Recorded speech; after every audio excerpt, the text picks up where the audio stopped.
Bienvenidos a la clase de Sistema Articular. Soy la licenciada Marina Fáez y hoy vamos a estar hablando de las generalidades de las articulaciones del cuerpo humano.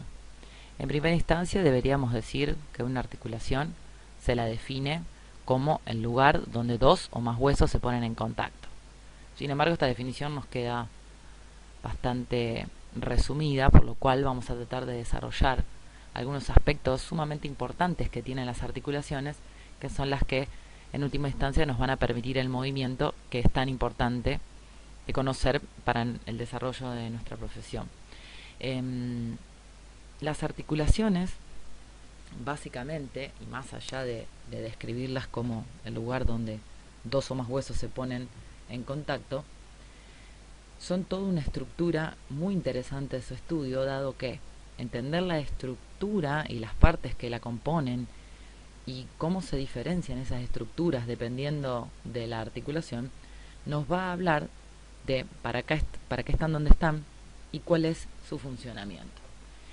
En esta imagen que tenemos ahora en el video vamos a poder identificar esto que yo les estaba diciendo. Fíjense que esto es un corte transversal de dos huesos largos, en donde nos vamos a encontrar con los extremos de los huesos largos, llamados epífisis, en contacto, ¿sí?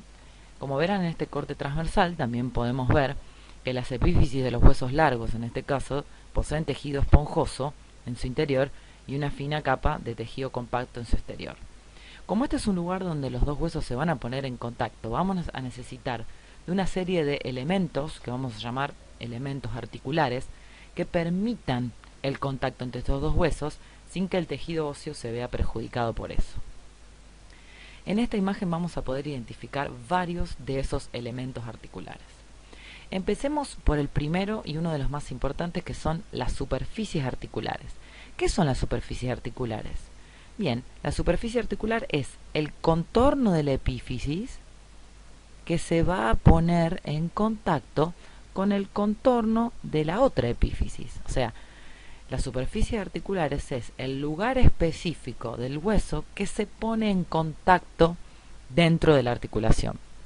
Esas superficies articulares varían mucho en sus formas y en sus tamaños, y dependiendo de la forma fundamentalmente que tengan esas superficies articulares va a quedar determinado la libertad de plano de movimiento que tenga. Por lo tanto, el estudio y la comprensión de las formas que tengan las superficies articulares nos van a ayudar a comprender el movimiento. El segundo elemento articular a tener en cuenta es el cartílago articular. El cartílago articular es el recubrimiento de la superficie articular que nombrábamos antes, y como es un recubrimiento, por lo tanto tiene la misma forma, adopta la misma forma que la superficie articular que tiene por debajo. Como su función es ponerse en contacto, este cartílago articular puede tener zonas en donde esté más ensanchado, que son aquellos lugares donde hay más contacto, y lugares donde esté más fino, que son los lugares de menos contacto. Este cartílago articular tiene algunas características que lo hacen especial, ¿sí? Sin entrar demasiado en detalle en lo que sería un tejido cartilaginoso, porque eso lo van a ver en histología, sí podemos decir algunas cosas del cartílago articular propiamente dicho. Es de color blanco, nacarado, parece patinoso. Si se comieron alguna vez la parte de abajo de la pata del pollo, lo deben haber visto en el extremo del hueso, ¿sí? Tiene la particularidad de que cuando se pone en contacto con otro cartílago permite el desplazamiento de una superficie por otra con menor rozamiento que si lo hicieran el mismo tejido óseo. Y otra característica importante es que no tiene terminaciones sanguíneas. Las terminaciones sanguíneas están por fuera de la articulación, en la cápsula que vamos a ver más adelante. Esto hace que, al no tener terminaciones sanguíneas, es decir, que el cartílago sea avascular, la nutrición de este tipo de tejido sea bastante particular. Y vamos a volver a eso un poco más adelante. El tercer elemento articular que tenemos que tener en cuenta es la cápsula articular, es el envoltorio de la articulación. ¿Qué hace la cápsula articular? La cápsula articular une un hueso con el otro y evita que se separen, y de alguna manera envasa al vacío podríamos decir, la articulación. Esta cápsula articular tiene una membrana interna que está en íntimo contacto con el cartílago articular, que se llama membrana sinovial. Esta membrana sinovial, que es la capa más interna de la cápsula articular, es muy importante porque es la productora de un líquido que lleva el mismo nombre, del líquido sinovial, que puede vertir al interior de la articulación y tiene como función fundamental este líquido sinovial la lubricación de las superficies articulares y el cartílago para permitir el movimiento. De hecho, depende la lubricación de la articulación de la cantidad de líquido sinovial que haya, y que, como sabrán ustedes, depende de la producción, ¿sí? En edades cuando el cuerpo empieza a envejecer hay menos cantidad de producción de líquido sinovial, por lo tanto menos lubricación y por lo tanto articulaciones que se mueven con mayor dificultad. No solamente que el líquido lubrica la articulación, sino que también tiene las sustancias necesarias para nutrir al cartílago articular, que, como habíamos dicho antes, es avascular, es decir, no le llega sangre. ¿Por dónde se va a nutrir este tejido? Se va a nutrir a través del líquido sinovial, que va a circular por adentro de la cavidad intraarticular, segregado por la membrana más interna de la cápsula articular, llamada membrana sinovial. Este mecanismo de nutrición es muy interesante y van a ver que se relaciona directamente con el movimiento de la articulación. Si la articulación no se mueve, no se genera circulación entre el medio interno del cartílago y el medio externo, y el cartílago va a tener una nutrición deficiente, ¿sí? También, si hay alguna lesión en este tejido, necesitamos del líquido sinovial para que pueda generar, o por lo menos pueda llevar la materia prima para esa reparación. Bien, vamos a pasar a otra imagen para ver otros elementos. Habíamos dicho que en una articulación, acá tenemos un corte transversal de una articulación muy conocida, que es la articulación de la rodilla, en donde van a ver que está el fémur, el hueso más largo del cuerpo que se encuentra en el muslo, la tibia, es el hueso más grande de la región de la pierna, y acá hay otro hueso más, que es la patela, o lo que llamamos nosotros la rótula. Acá tenemos tres huesos involucrados en una articulación, y sin embargo, cuando uno hace un estudio un poco más profundo, vamos a ver que la articulación de la rodilla, así como la vemos, en realidad está compuesta por dos articulaciones distintas. Una articulación entre el fémur y la rótula, y otra articulación entre el fémur y la tibia, o sea, la articulación fémoro-rotuliana, o también llamada fémoro-patelar, y la articulación fémoro-tibial, que tienen características distintivas. Sin embargo, los elementos que estábamos viendo en la imagen anterior los vamos a poder encontrar aquí también. Fíjense que tenemos la superficie articular del fémur, recubierta por el cartílago articular, que adopta la misma forma que la superficie articular, la cápsula que está envolviendo esta articulación por fuera, la membrana sinovial en su interior, la secreción y el líquido sinovial por dentro, y vamos a poder identificar aquí también otros dos elementos muy importantes. En este caso vamos a hablar de los ligamentos. Los ligamentos son bandas fibrosas que van a ir de un hueso a otro y nos van a limitar los movimientos.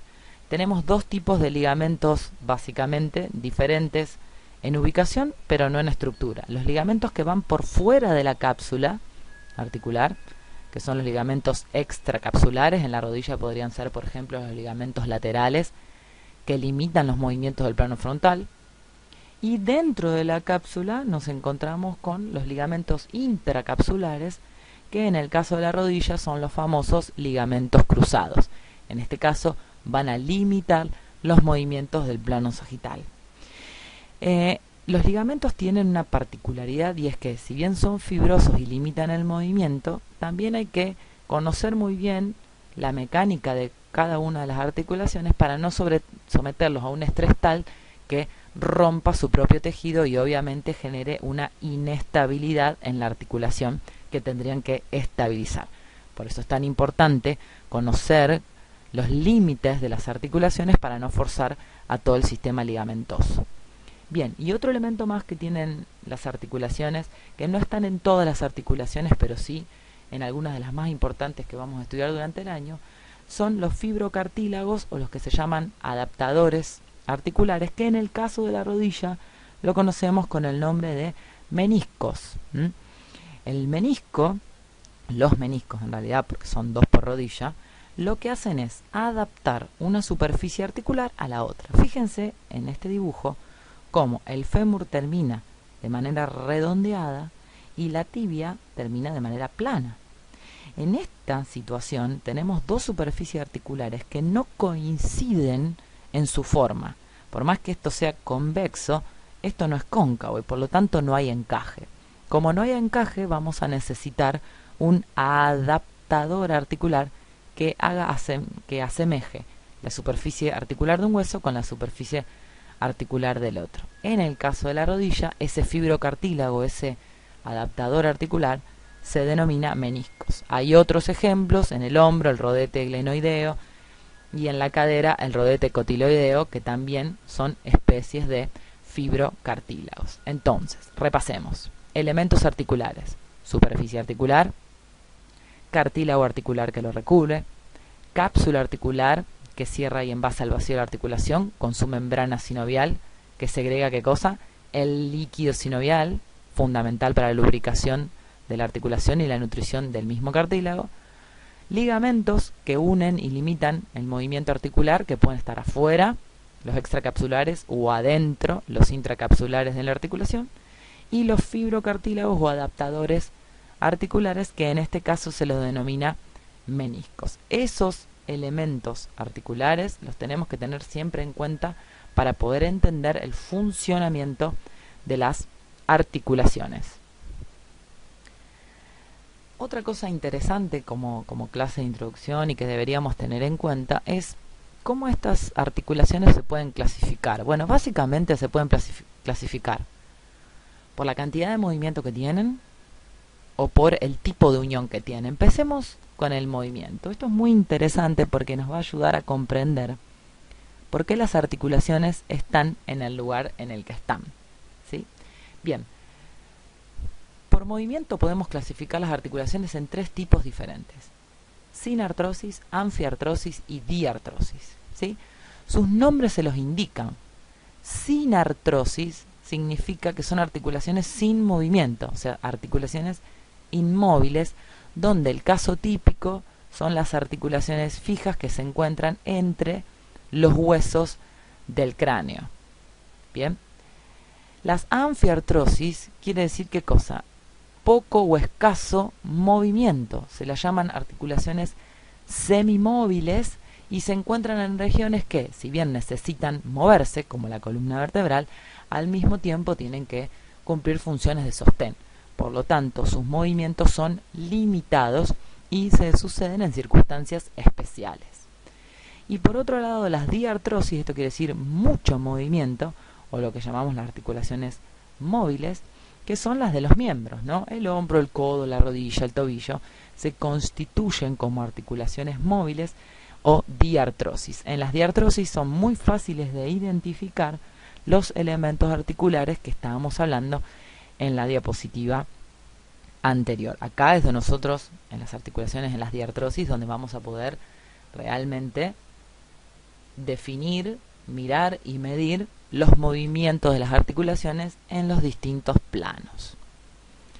Otra clasificación posible tendría que ver con el tipo de articulación o los materiales con los cuales estos huesos se ponen en contacto, si lo hacen de manera directa o lo hacen a través de algún otro tejido. Bien, podríamos decir que las articulaciones del tipo fibrosas son articulaciones inmóviles también, en donde en el medio o los rodea, ¿sí?, todas estas estructuras fibrosas, como por ejemplo tenemos acá esta membrana interósea uniendo la tibia con el peroné, los dos huesos de la pierna.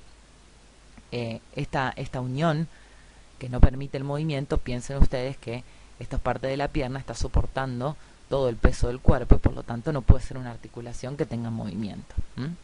Por otro lado, las articulaciones cartilaginosas que se encuentran entre los huesos de la pelvis ¿sí? Acá adelante entre el hueso ilíaco derecho y el hueso ilíaco izquierdo, en lo que llamamos la sínfisis del pubis, o también los cartílagos que encontramos entre este, que es el hueso sacro, el penúltimo hueso de la columna, con las vértebras que van a ir articulándose por la columna vertebral. Bien, se relacionan con los movimientos escasos o en situaciones particulares. Y por otro lado, las articulaciones sinoviales, las de mucho movimiento, en donde justamente se llaman sinoviales, porque tienen esta membrana productora de líquido sinovial que lubrica la articulación, como estábamos viendo antes cuando estudiamos los elementos articulares. Bien, vamos a profundizar un poquito más en cada una de estas articulaciones, pero vamos a hacer hincapié siempre en las diartrosis, ¿bien? Sin embargo, las sin artrosis por cantidad de movimiento o fibrosas por el tipo de unión que tienen, también tienen subclasificaciones que van a dar cuenta de los dibujos que tienen los huesos cuando se unen, ¿sí? Acá estas subclasificaciones vamos a tener las suturas, la sindesmosis y las gonfosis, o gonfosis en realidad. Bien, ¿cuál es la diferencia entre estas tres? Simplemente el tipo de unión que tienen. Sabemos que son fibrosas las uniones, ¿sí? Y sabemos que no tienen movimiento, pero dependiendo del lugar vamos a encontrarnos con distintos dibujos. Por ejemplo, las suturas, podemos tener suturas dentadas que tienen formas de dientes que se entrelazan uno con otro, ¿sí? Los ejemplos son entre el hueso frontal y el hueso parietal, entre los parietales entre sí, entre el parietal y el occipital, que es el hueso de la nuca, todos relacionados con la estructura más superior del cráneo, ¿sí?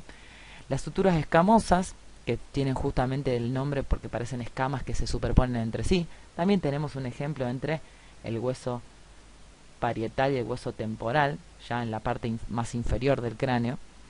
Las que se llaman armónicas, en las cuales las superficies son bien rectilíneas y tienen un encaje perfecto. La más común es la del tabique nasal y demás, ¿sí? Pero lo interesante de esto de las suturas es que el nombre que tienen tiene que ver específicamente con la forma que tienen esas suturas.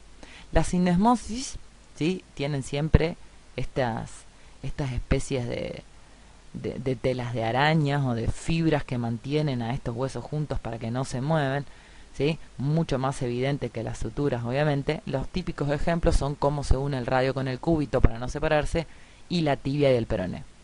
Bien, y algunas muy particulares, que el ejemplo es la articulación entre los dientes y el maxilar, que al ser dos tipos de tejidos con algunas diferencias, tienen que adecuarse particularmente a la forma que tienen cada uno de ellos, pero obviamente no tienen movimiento, y si lo tienen directamente es para la separación de los dientes del maxilar inferior. Las anfiartrosis de poco movimiento, también articulaciones cartilaginosas, tienen también su subclasificación. Básicamente hay dos tipos: las sincondrosis, que se unen a través de un cartílago hialino, como si fuera el cartílago de la oreja, y la sínfisis, donde el cartílago es más fibroso y duro. Algunos ejemplos: la parrilla costal, las articulaciones entre el esternón y las costillas tienen un cartílago en el medio que le permiten los movimientos a la caja torácica, por ejemplo, en la inspiración y en la expiración. Gracias a que existen estas articulaciones con estos movimientos, que nosotros podemos ampliar la capacidad torácica. Y los tipos de sínfisis, donde el cartílago es más fibroso, ¿sí? Como por ejemplo la sínfisis del pubis, que nos mantienen unidos a un hueso ilíaco con el otro, y sin embargo en la marcha muy poquito, y en el momento del parto de la mujer se pueden estirar para aumentar el canal de parto, el tamaño del canal de parto. Y estas, que las vamos a estudiar muchas, otro ejemplo interesante, los discos intervertebrales, entre las vértebras de la columna, que hasta tienen su propio mecanismo hidráulico para permitirle movimiento a las articulaciones. Y las diartrosis, que las vamos a estudiar mucho en el desarrollo de esta materia y durante el año, estas articulaciones sinoviales que tienen mucho movimiento, son las articulaciones donde nosotros podemos empezar a describir los movimientos de los famosos planos y ejes que vieron en clases anteriores, ¿sí? Las articulaciones sinoviales también tienen su subclasificación. Están las enartrosis, las trocleares o trocleartrosis, las condilias o condiloartrosis, las artroideas o artroideas, las trocoides y el encaje recíproco. Vamos a ir hablando más o menos de cada una y les voy a ir dando algunos ejemplos para que se entiendan de qué estamos hablando. Las enartrosis se llaman así porque sus superficies articulares tienen formas esféricas, es como una bola, ¿sí? La superficie esférica convexa se articula con una superficie cóncava y este tipo de superficie articular permite movimientos en los tres planos del espacio, es decir, flexión-extensión en el plano sagital, abducción-aducción en el plano frontal y rotaciones en el plano transversal. Típicos ejemplos de estas articulaciones: la articulación escapulohumeral en el hombro y la articulación coxofemoral en la cadera. Estas articulaciones son de mayor libertad y fíjense que están la ubicación que tienen, ¿no? Son las primeras articulaciones que unen el esqueleto axial con el esqueleto apendicular. Bien, las trocleares o trocleartrosis se las llama también articulaciones en bisagra, donde las superficies articulares tienen formas cilíndricas, ya no esféricas, sino cilíndricas. Las superficies cilíndricas, una convexa y una cóncava, nos van a permitir movimientos en un solo plano. Bien, las articulaciones que nos permiten este tipo de movimientos se hallan, por ejemplo, en el codo, como el húmero y el cúbito, y entre el fémur y la tibia. Estos movimientos de un solo plano son importantes que tengamos en cuenta porque fíjense que están en articulaciones que parecerían de paso. Bien, en el miembro superior, por ejemplo, tenemos una enartrosis para unir el miembro superior con el esqueleto axial, y en el medio tenemos una troqulear en el codo, y eso hace que se limite el movimiento del miembro superior. Bien, las condiloartrosis o condilias, las formas articulares no son ni esféricas como las enartrosis, ni cilíndricas como las trocleares. En las condiloartrosis las formas son ovaladas. Estas formas ovaladas permiten movimientos en dos planos del espacio, ¿sí? Los ejemplos típicos, o uno que es bastante fácil de identificar, es la articulación entre el hueso temporal y la mandíbula. Ustedes van a ver que pueden abrir y cerrar la boca y también pueden hacer movimientos laterales, ¿sí?, de la mandíbula. Esto favorece, por ejemplo, entre otras funciones, a la masticación. Hay también algunos huesos de los dedos de las manos que necesitan mayor libertad, ¿sí? Por ejemplo, entre el radio del carpo y entre el metacarpo y las falanges, las distintas partes de la mano, que le dan más movilidad, porque tiene dos planos, a algunos dedos específicamente de las manos. Las articulaciones artroideas o artroideas son superficies del tipo plana, es decir, un hueso se articula con el otro y son completamente planas. Los movimientos que permiten son movimientos de deslizamiento de una superficie sobre otra, que generalmente van en dos planos diferentes. Este tipo de articulaciones, si bien tienen un movimiento interesante, fíjense que los ejemplos entre el esternón y la clavícula, el acromión, que es parte del omóplato y la clavícula, y entre los huesos cortos de las manos, bien, son articulaciones que los movimientos no son tan visibles, generalmente se relacionan entre huesos planos y huesos cortos entre sí, dado que los movimientos son limitados y la forma de estos huesos, al no tener epífisis y diáfisis, como tienen los huesos largos, solamente permiten que se conecten de esta manera. Las articulaciones trocoides, también llamadas articulaciones en pivot, las superficies articulares son formas cilíndricas, pero a diferencia de las trocleares, acá un hueso va a envolver al otro hueso. Yo les suelo explicar esto con el ejemplo del avirome y el capuchón. Cuando ustedes le ponen el capuchón al avirome, el único movimiento que les va a permitir es girar el capuchón por sobre la punta del avirome. Bien, eso es lo que hacen las articulaciones trocoides. Las articulaciones trocoides tienen un solo plano de movimiento y son generalmente las relacionadas con los movimientos de rotación, o sea, las relacionadas con el eje longitudinal del plano transversal. el ejemplo típico es la articulación entre la primera vértebra, que es el atlas, y la segunda vértebra, que es el axis, a través de esta sobresaliente que tiene el axis, que se llama apófisis odontoides, en donde el atlas, si ustedes observan en este dibujo, la rodea y la envuelve, ¿sí? Nosotros decimos que no con la cabeza gracias a la acción de pivot entre el atlas y el axis a través de una articulación del tipo trocoide. Y por último, las articulaciones de encaje recíproco, o lo que se llama de silla de montar, donde encontramos dos superficies iguales pero opuestas, una convexa y una cóncava, ¿sí? Tienen la misma forma, una convexa y una cóncava. Este tipo de articulaciones permiten también dos planos de movimiento, y se la denomina silla de montar porque hace alusión a las piernas del jinete sobre el lomo del caballo. Las formas son iguales pero a su vez opuestas. Lo que no nos va a permitir este tipo de articulación son las rotaciones, pero sí los movimientos en el plano sagital y en el plano frontal.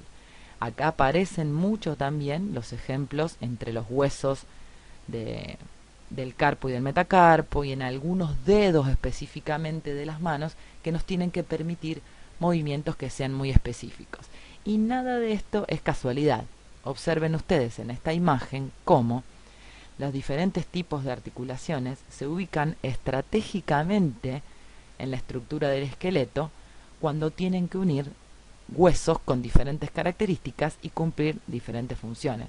Fíjense que las enartrosis, que tienen mucho movimiento y se mueven en los tres planos, están uniendo las estructuras del esqueleto axial con las del esqueleto apendicular, en la cadera y en el hombro. Las articulaciones del tipo bisagra las encontramos en las articulaciones de paso de los miembros superiores, entre una que tiene mucho movimiento y una que tiene un poco menos, ¿sí? Las articulaciones del tipo de pivot las vamos a encontrar bien en el eje central, porque son los que permiten las rotaciones sobre nuestro propio eje. Y después las condilias y las de silla de montar las encontramos en las articulaciones más distales, producto de la especificidad que necesitamos con los movimientos de las manos. Y por último, pero no menos importante, las artroides de superficies planas las vamos a encontrar en lugares en donde haya muchos huesos cortos que soportan carga y necesitan articularse a través de estas superficies planas. En el caso de los pies, soportan la mayor parte del peso del cuerpo, y por lo tanto estas articulaciones tienen que ser bastante específicas por la función que cumplen. Cada una de la clasificación de las articulaciones estratégicamente está ubicada en nuestro esqueleto dependiendo de la función que tengan.